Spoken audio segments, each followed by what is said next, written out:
بسم الله الرحمن الرحيم الحمد لله رب العالمين والعاقبة للمتقين والصلاة والسلام على سيد المرسلين سيدنا محمد وعلى آله وصحبه أجمعين أما بعد.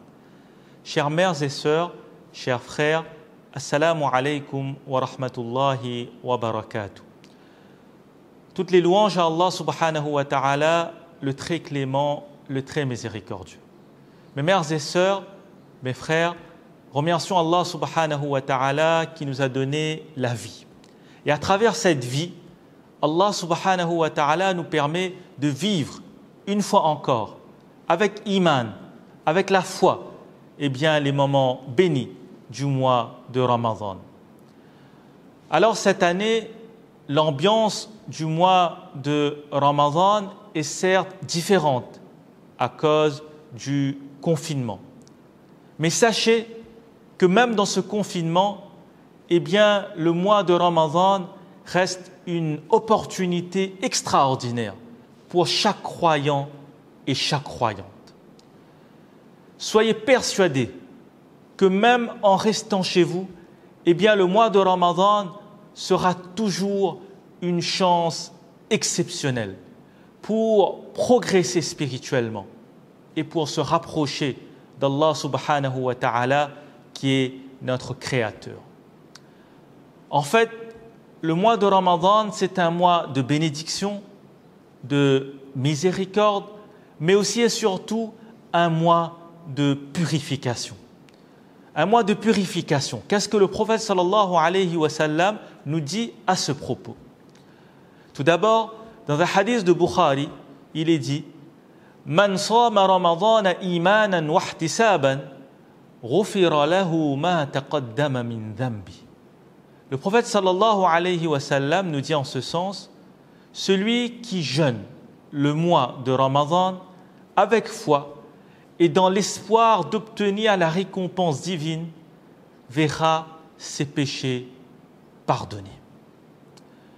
Et dans un autre hadith, toujours de Bukhari, il est dit Man qama Ramadana imanan wa ihtisaban ghufira lahu ma taqaddama min dhanbi.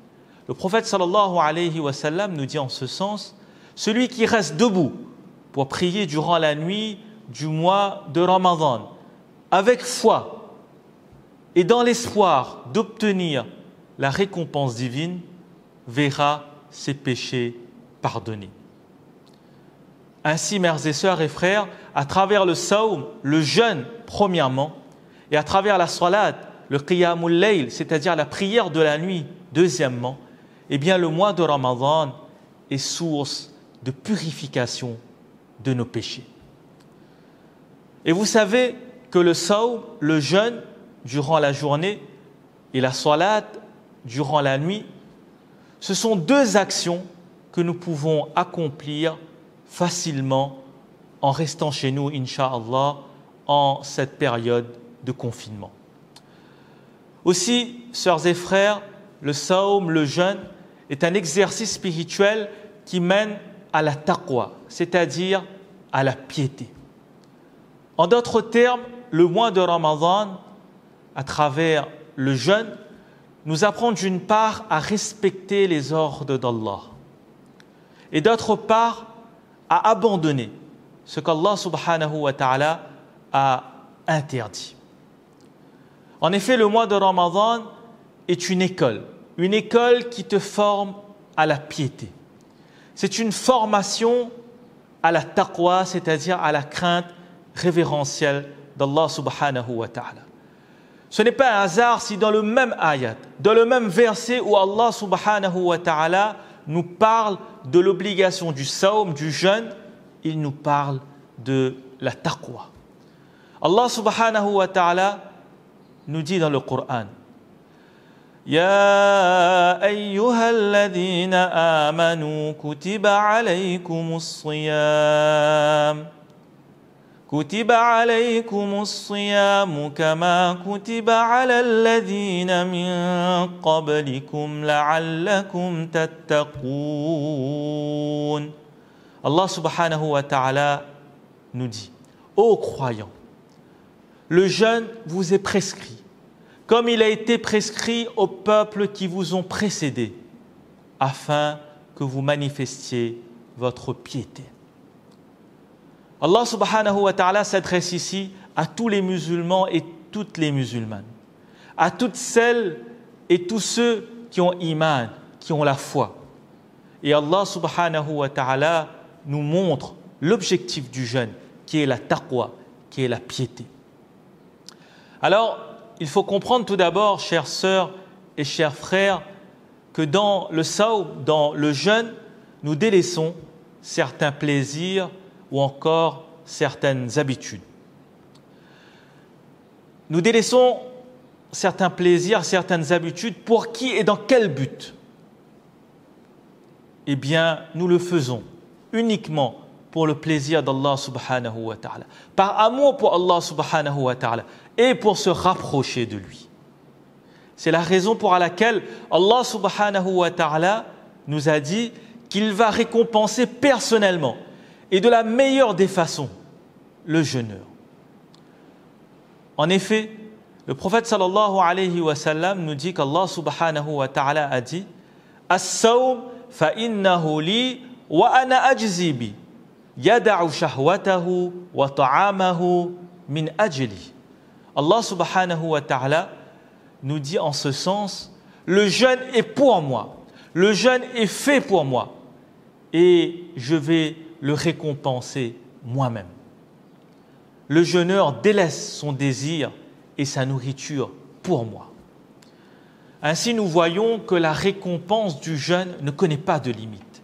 Et c'est là justement la spécificité même de ce jeûne. De plus, mères et sœurs et frères, dans le jeûne, nous développons la conscience qu'Allah subhanahu wa ta'ala est informé de tous nos faits et de tous nos gestes. En effet, même si nous pouvons manger ou boire sans que personne nous voie, eh bien, nous nous abstenons de le faire. Pourquoi?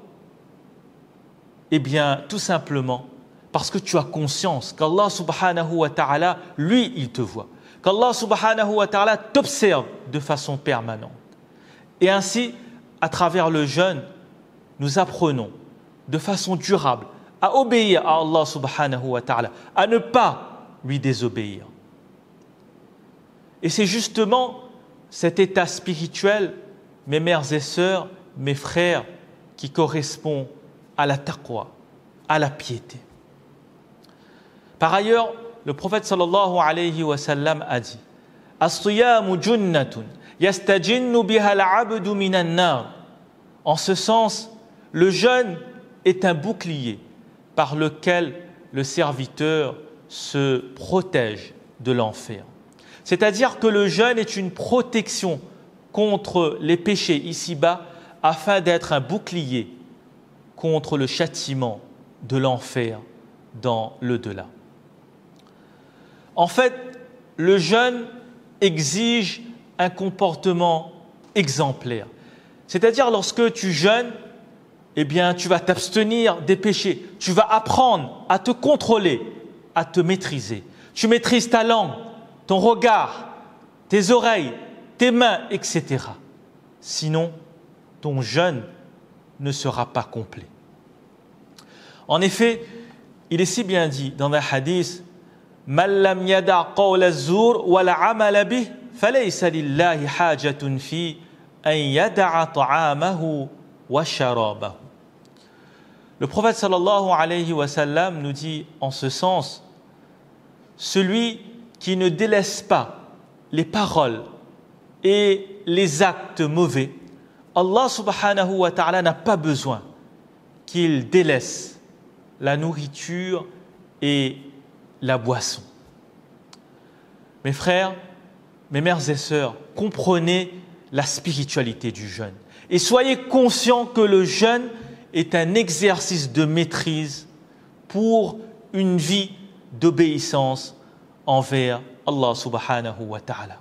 C'est pourquoi lorsque Abu Umama radiyallahu anhu demande au prophète sallallahu alayhi wa sallam « Ô messager d'Allah, indique-moi un acte par lequel j'entrerai au paradis. Le prophète sallallahu alayhi wa sallam dit « Alayka bis-sawm fa innahu la mithla lah » Le prophète sallallahu alayhi wa sallam dit en ce sens « Pratique le jeûne, car il est sans pareil. » Ainsi, mères et sœurs et frères, le jeûne développe chez le croyant et la croyante deux qualités essentielles. Et ces deux qualités, ce sont as-sabr, la patience, et at-taqwa, la piété. Alors, mères et sœurs et frères, pendant ce mois de Ramadan, où nous passons beaucoup plus de temps chez nous à cause du confinement, faisons en sorte que la patience et la taqwa, la piété, animent notre foyer. En conclusion, mes mères et sœurs, mes frères, le mois de Ramadan représente un véritable privilège pour le musulman et la musulmane. C'est pourquoi profitons de cette vie. Utilisons de façon intelligente ce temps qui nous est offert afin de renforcer notre relation avec Allah subhanahu wa ta'ala. Faisons dua, demandons à Allah subhanahu wa ta'ala que ce mois de Ramadan soit un moyen de purification de nos péchés. Qu'Allah subhanahu wa ta'ala nous permette d'atteindre la finalité du mois de Ramadan, qui est la taqwa, qui est la piété. Enfin, invoquons Allah subhanahu wa ta'ala pour celles et ceux qui sont malades, pour celles et ceux qui souffrent dans le monde. Qu'Allah subhanahu wa ta'ala me donne à moi-même en premier et à nous tous le tawfiq de comprendre et de mettre en pratique. Amin ya rabbal alamin wa akhiru da'wana anil hamdulillahi rabbil alamin. Je vous remercie pour votre attention. Fajazakumullahu khaira.